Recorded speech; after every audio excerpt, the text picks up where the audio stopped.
Bagaimana cara menjual produk yang membuat orang pasti mau beli? Penasaran? Tonton video ini sampai selesai.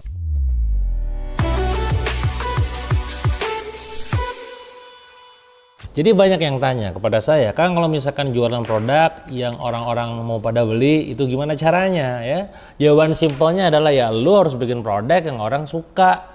Lu harus bikin produk yang orang senang.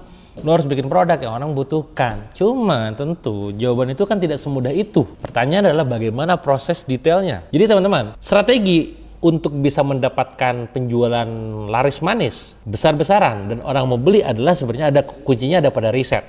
Nah, banyak yang saya temukan orang gagal itu ya menjual bukan karena produknya jelek, tapi mereka itu tidak sesuai dengan kebutuhan mereka. Mereka di sini adalah pasarnya. Riset adalah sebuah kunci. Beberapa minggu yang lalu saya pernah membagikan konten dalam YouTube juga gitu ya. Saya menceritakan bagaimana ada seorang anak muda yang membuat sebuah live streaming di Shopee dan juga TikTok menghasilkan angka omset yang sangat fantastis. Angkanya itu di angka ratusan miliar rupiah per tahunnya.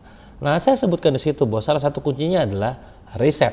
Dia menjual tidak cuma sekedar apa yang pengen dia jual. Dia menjual sesuatu yang memang pengen market beli. Sekali lagi, bukan yang pengen Anda jual, tapi yang pengen market beli. Apa yang harus kita lakukan? Maka sekali lagi, carilah produk dengan demand yang tinggi. Menurut riset dari McKinsey, 80% bisnis yang sukses memulai dengan memahami apa yang diinginkan oleh pasar.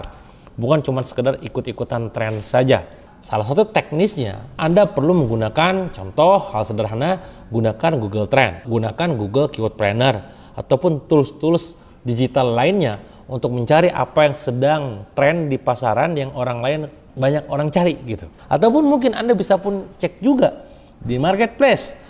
Sebagaimana namanya, marketplace, tempatnya pasar. Anda ceklah Shopee, Anda ceklah Tokopedia, Anda cek juga TikTok Shop untuk melihat produk terlaris apa. Mulailah melakukan riset di dalamnya. Atau mungkin tadi analisis konten-konten yang viral di TikTok ataupun di Instagram Reels gitu ya, yang memang berkaitan dengan produk. Nanti Anda bisa bikin funnel tertentu yang untuk ujung-ujungnya adalah menjual produk yang ingin Anda jual.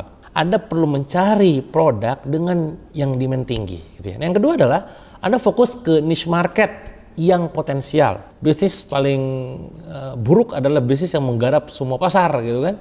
Nah, maka tugas Anda adalah garap pasar yang spesifik.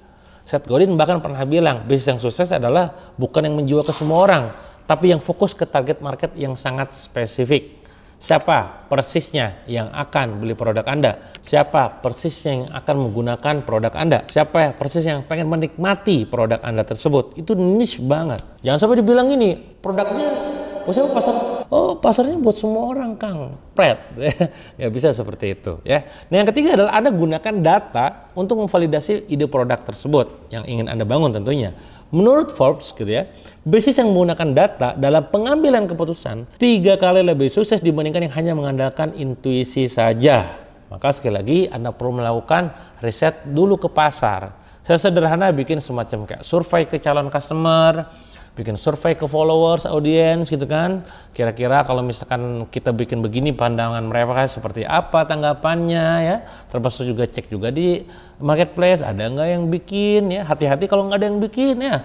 Oh ini pasarnya banyak, pesaingannya dikit, orang lain nggak pada main. Justru itu kalau Anda menggarap pasar yang orang lain belum garap, itu ngedukasinya capek. Bahkan di situ indikasi bahwa apa risetnya, hasilnya tidak ada pasarnya. Maka nggak apa-apa Red Ocean, asalkan kuatkan di diferensiasi dan positioning bisnisnya. Pertanyaannya adalah bagaimana membangun positioning yang kuat, Kang? Kalau Anda jualannya pengen laris, gak cuma sekedar jualan produk doang. Produk itu penting, tapi bagaimana Anda memposisikan produk Anda di benak customer pasar, itu jauh lebih penting. Itulah ilmunya positioning. Anda perlu menentukan unique selling proposition-nya apa. Anda harus bangun branding secara konsisten di semua platform dengan senada agar orang lain ingatnya yaitu Anda. Anda harus bangun kepercayaan dengan mereka dengan menggunakan testimonial positif untuk menjadi social proof gitu ya. Dan pastinya Anda kudu garap customer segmen tertentu saja. Ada banyak cara bangun positioning. Caranya, tipsnya, triknya. Anda bisa garap untuk produk untuk usia tertentu saja. Saya menggarap brand ini untuk usia anak kecil saja, ya udah bikin hijab atau kerudung untuk anak usia berapa gitu ya. atau makanan untuk usia berapa dan berapa, itu usia tertentu digarap, bikin brandnya apa. Atau untuk daerah tertentu saja, Anda bikin jaket untuk musim dingin gitu ya, jaketnya tebal banget tuh, dari bulu apalah gitu ya, nah, itu dibikin, positioningnya kuat tuh. Untuk daerah tertentu saja. Oh tadi untuk oleh-oleh khas Malang, oleh-oleh khas Bandung, nah kan daerah tertentu saja. Atau tadi untuk garap penghasilan tertentu saja. Orang-orang yang kaya raya misalkan yang dia tuh gak butuh iklan di TV, tapi butuh cuma sekedar word to mouth gitu ya, ya udah garap. Tas mahal ini bukan untuk ente gitu ya, tapi untuk orang-orang kaya gitu kan. Komunitas ini, sedekah ini untuk orang yang memang berkomitmen sedekah besar, bukan untuk yang receh bahasanya gitu ya. Dan ini garap tuh. Usia sudah, daerah sudah, penghasilan sudah, atau yang lain, personality tertentu. Oh, saya mau bikin ini untuk yang personality-nya feminin atau maskulin atau untuk apa? Nah itu bikin ya. Atau apalagi Anda jualan fashion itu rata-rata personality itu. Itu untuk status tertentu saja. Oh ini mah yang memang statusnya orang kaya, ya, orang miskin nggak boleh masuk. Misalkan kejam banget ya omongannya. Ya, itu ya kurang lebih positioning memang. Atau untuk komunitas tertentu, komunitas hobi misalkan, komunitas travel. Komunitas bola, komunitas pencinta Persib misalkan, pencinta MU ya yang lagi kalah mulu gitu kan. Komunitas apaan itu garap gitu kan. Hobinya naik motor, hobinya Harley misalkan, nah itu garap tuh baju-baju untuk itu. Untuk jenis kelamin misalkan saya bikin skincare untuk cowok atau tadi skincare untuk cowok usia berapa, nah itu kan bisa di-clearkan. Gampang lah, banyak cara untuk bikin positioning yang kuat. Intinya adalah bangun positioning yang kuat sehingga nanti orang ingatnya Anda gitu. Nah maka sekali lagi teman-teman semua, ketika Anda sudah punya positioning yang kuat, harapannya nanti laris manis juga karuan. Salah satu sekarang fenomena di mana-mana orang kalau beli makanan ya katakanlah yang punya diferensiasi yang unik, contohnya adalah mie gacuan. Mie gacuan dengan harga murah, dapat banyak pedas, wah udah di mana-mana tuh. Walaupun sekarang sudah mulai banyak titik-titiknya, walaupun juga tantangannya kan kudu cepet-cepetan. Banyak mulai ada yang meniru konsep yang lainnya, mulai tuh pasarnya terbagi, industrinya kan gitu ya. Tapi intinya adalah harus punya diferensiasi yang unik, yang tidak bisa orang lain tiru, ataupun bisa ya itu sulit nirunya. Kalau bahasa kita sekarang namanya adalah unfair advantage.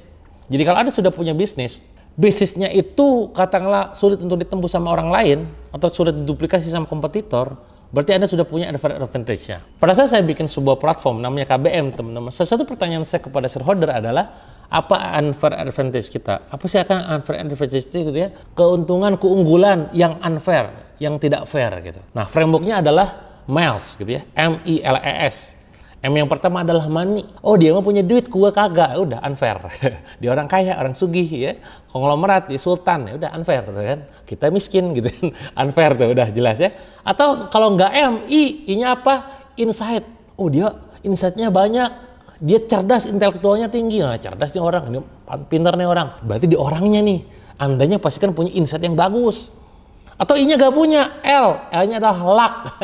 Keberuntungan nih orang, gak tahu kenapa nih luck-nya bagus nih gitu ya.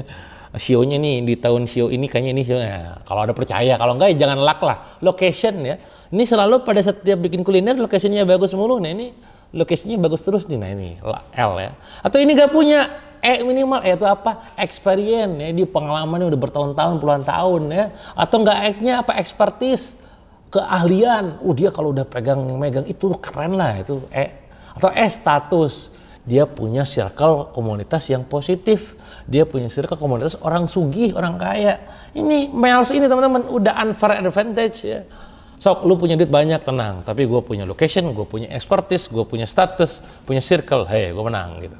Yang membuat akhirnya nanti apa? Produk Anda bisa top of mind dan bisa laris manis gak karuan dan diburu banyak pembeli. Kalau Anda pengen ada pertanyaan, silakan aja komen di kolom komen. Bahkan termasuk kalau Anda punya request materi khusus, silakan juga request di kolom komen. Kalau Anda suka, silakan like dan share video ini sebanyak-banyaknya. Sampai jumpa di video berikutnya.